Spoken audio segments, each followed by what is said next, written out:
G'day guys, thanks for joining us for another quick market update. Today we've got Bill Keenan. He's the ex-head of Lonsec for 10 years and the director of Sunbird Portfolio Services. So Bill, thanks very much for joining us. No worries, Tim, always a pleasure. Mate, today we're just here to talk about a couple of stocks, ASX and Endeavor Group. I'll just start off with, because both of these have been quite volatile recently, start off with ASX. So they've had this sort of issue where they're trying to update their systems and have given up on a project and now they're starting again. Can you talk about what your views are and what do you think the prospects are for the business? Yeah, look, the business is largely in shape. Not much has changed apart from the technology, which has been a bit of a cost blowout. There's been a write-off of the CHESS project, as you mentioned, about $250 million. And that's been a sort of a problem that's been around for the last, 5 years at least, probably longer. And that project basically was related to previous management. Management has now changed, board has changed. It was obviously really a self-inflicted problem. They're looking to change their technology stack and have made some mistakes, probably going for a bit more advanced technology, blockchain technology than really was needed at the time. And now they're looking to get a software program more off the shelf and then customize that for the Australian market. So that's much lower risk strategy. And we're expecting a positive announcement on CHESS replacement by December. And then in the following year, we would expect some productivity, some action on reducing costs moving forward. So it's about a one-off $250 million sort of sunk cost. But operationally, ASX, it's near a monopoly, right? So operationally, it's actually still a very high quality holding. That's right. Not much has changed with the business. At the moment, floats, etc., are a bit low at the moment, a bit weak. But other parts of the business, like the futures business, would be quite strong because interest rates have been rising. There's been a lot more activity along the yield curve. So the futures market would be picking up at the moment. And they also tend to earn a bit of interest income. They've got about $1 billion in cash on balance sheet, plus they earn a little bit of margin income on the settlement money. So essentially, rising interest rates is a net positive for the ASX in terms of their interest income. So there's a couple of positives there. Against that is the rising costs. So we're just not quite sure where the result's going to come out in August. Obviously, everyone's waiting. We're expecting earnings to be down by around 3%. It'll be a good result if it comes in flat or slightly positive. Yeah, okay. So for you, it's a hold or a buy? Look, we're very close to putting a buy on it.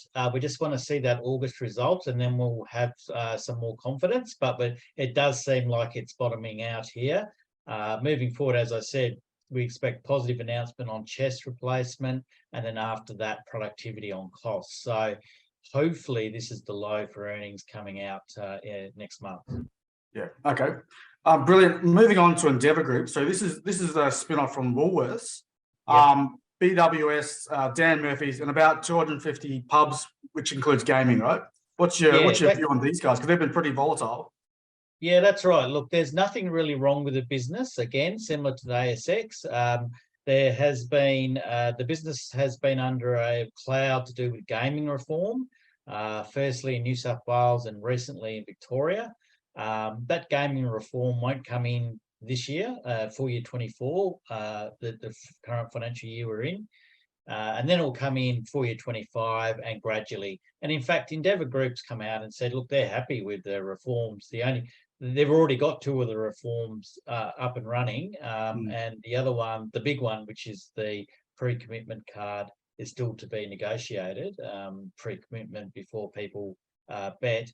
But essentially, the business up to when we report in full year 23 results in August, we're expecting about 12% earnings growth. So the business is actually doing really well.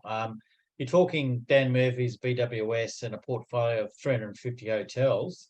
They're actually, very strong, quite defensive business. So the share price has disengaged really from the actual earnings of the company.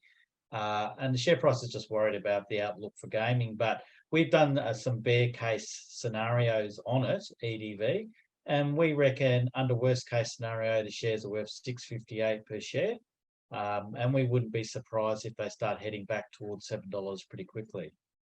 And gaming probably, they don't actually tell us, but your estimate would be total profit about 30% contributor from gaming? Yes, yeah, you're right. We've done some back of the envelope numbers, and we reckon that pokies are about 75% of hotel earnings. But hotel earnings are only 40% of the overall group. Dan Murphy's and BWS dominate. They're about 60%. So we reckon roughly 30% of group EBIT relates to pokies. And we reckon that there'll be no impact in full year 24. And that from then on, there could be some revenue impact from there, slowing growth, maybe flat growth. But it's not a disaster like the share prices implying. And indeed, these would be attractive assets, both of them, portfolios. We view it as two separate assets. One is liquor retail, the other one is the portfolio of pubs, hotels, 350 hotels. And we think they could be split up. And the private equity could look at buying both assets and taking them to become unlisted. So when you start looking at the assets, and they're very good quality assets, highly profitable, all of a sudden you start seeing there's a lot of value there, and that's exactly what we're looking for with our quality and value approach. So once again, Bill, is it a hold or a buy for Endeavor? Oh, we think Endeavor's a buy, no doubt about that. We think it'll get back to 650 levels pretty quick, and then hopefully keep pushing to 7. So a buy in Endeavor, ASX would have as a hold, but very tempted to move to buy. We just want to see that August result. Brilliant. Well, thank you very much for your time as always, Bill, and thanks for tuning in. No worries, Tim.